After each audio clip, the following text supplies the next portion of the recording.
Hello दोस्तों। चलिए सुनते हैं हिंदी कहानी और सुनिए, मजे लीजिए। और अच्छा लगे तो लाइक शेयर और सब्सक्राइब जरूर से कर दीजिएगा। चलिए सुनते हैं मजेदार कहानियाँ। बहुत समय पहले की बात है। सुरई शहर में 4 ब्राह्मण रहते थे। सभी के बीच अच्छी दोस्ती थी, लेकिन चारों मित्र निर्धन होने की वजह से दुखी रहते थे।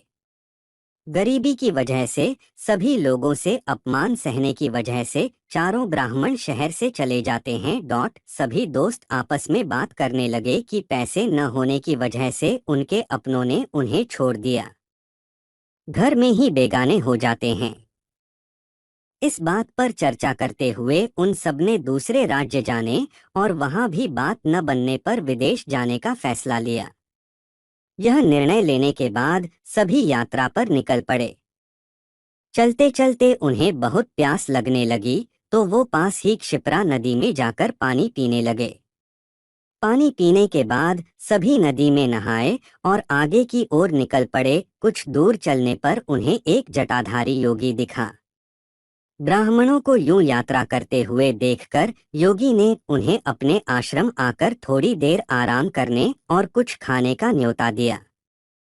ब्राह्मण खुश होकर योगी के आश्रम चले गए। वहां उनके आराम करने के बाद योगी ने ब्राह्मणों से उनकी यात्रा का कारण पूछा। ब्राह्मणों ने अपनी पूरी कहानी सुना दी और कहा कि योगी महाराज गरीबों का कोई कोई नहीं होता, इसलिए वो तीनों धन कमाकर बलवान बनना चाहते हैं। उनका निश्चय देखकर योगी भैरवनाथ बहुत खुश हुए। तब ब्राह्मणों ने उनसे धन कमाने का कोई रास्ता दिखाने का आग्रह किया। योगी के पास तप का बल था, जिसका इस्तेमाल करके उसने एक दिव्य दीपक उत्पन्न किया। भैरवनाथ ने उन ब्राह्मणों को हाथ में दीपक लेकर हिमालय पर्वत की ओर बढ़ने को कहा। योगी ने बताया, हिमालय की तरफ जाते समय यह दीपक जिस जगह गिरेगा, तुम वहां खुदाई करना। वहां तुम्हें बहुत धन मिलेगा। खुदाई के बाद जो भी मिले उसे लेकर घर लौट जाना। हाथ में दीपक लेकर सभी ब्राह्मण योगी के कहे अनुसार हिमालय की ओर निकल पड़े। बहुत दूर निकलने के बाद एक जगह दीपक गिर गया। वहां ब्राह्मणों ने खुदाई शुरू की। खोदते खोदते उन्हें उस जमीन में तांबे की खान मिली। तांबे की खान देखकर ब्राह्मण बहुत खुश हुए। तभी एक ब्राह्मण ने कहा, हमारी गरीबी मिटाने के लिए यह तांबे की खान काफी नहीं है। अगर यहाँ तांबा है तो आगे और बहुत कीमती खजाना होगा। उस ब्राह्मण की बात सुनकर उसके साथ 2 ब्राह्मण आगे बढ़ गए और एक ब्राह्मण उस खान से तांबा लेकर अपने घर लौट गया। फिर आगे चलते चलते एक जगह दीपक गिरा, जहाँ सोने की खान थी। सोने की खान देखने के बाद भी एक ब्राह्मण के मन का लोभ खत्म नहीं हुआ। उसने दूसरे ब्राह्मण से आगे की ओर चलने को कहा, लेकिन उसने मना कर दिया।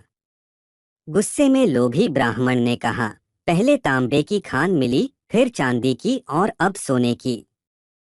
सोचो आगे और कितना कीमती खजाना होगा।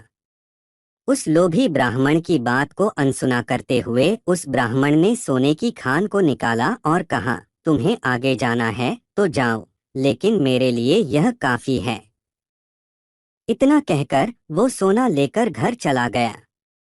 तभी वो लोभी ब्राह्मण दीपक हाथ में लेकर आगे चलने लगा। आगे का रास्ता बहुत कांटों भरा था। कांटों भरा रास्ता खत्म होने के बाद बर्फीला रास्ता शुरू हो गया। कांटों से शरीर खून से लथपथ हो गया और बर्फ की वजह से वह ठंड से ठिठुरने लगा। फिर भी अपनी जान को दांव पर डालकर वह आगे बढ़ता रहा। बहुत दूर चलने के बाद उस लोभी ब्राह्मण को एक युवक दिखा, जिसके मस्तिष्क पर चक्र घूम रहा था। युवक के सिर पर चक्र को घूमता देख उस लोभी ब्राह्मण को बड़ी हैरानी हुई। लोभी ब्राह्मण काफी दूर तक चल चुका था, इसलिए उसे प्यास भी लग रही थी। उसने चक्र वाले व्यक्ति से पूछा, तुम्हारे सिर पर यह चक्र कैसा और क्यों घूम रहा है, और यहाँ पीने के लिए पानी कहाँ मिलेगा? इतना पूछते ही उस व्यक्ति के सिर से चक्र निकल गया और लोभी ब्राह्मण के मस्तिष्क पर चक्र लग गया। हैरानी और दर्द से तड़पते हुए ब्राह्मण ने उससे पूछा, ये चक्र मेरे सिर पर क्यों लगा? अजनबी युवक ने बताया, सालों पहले मैं भी धन के लालच में यहाँ तक पहुंचा था। उस समय किसी और के मस्तिष्क पर यह चक्र घूम रहा था।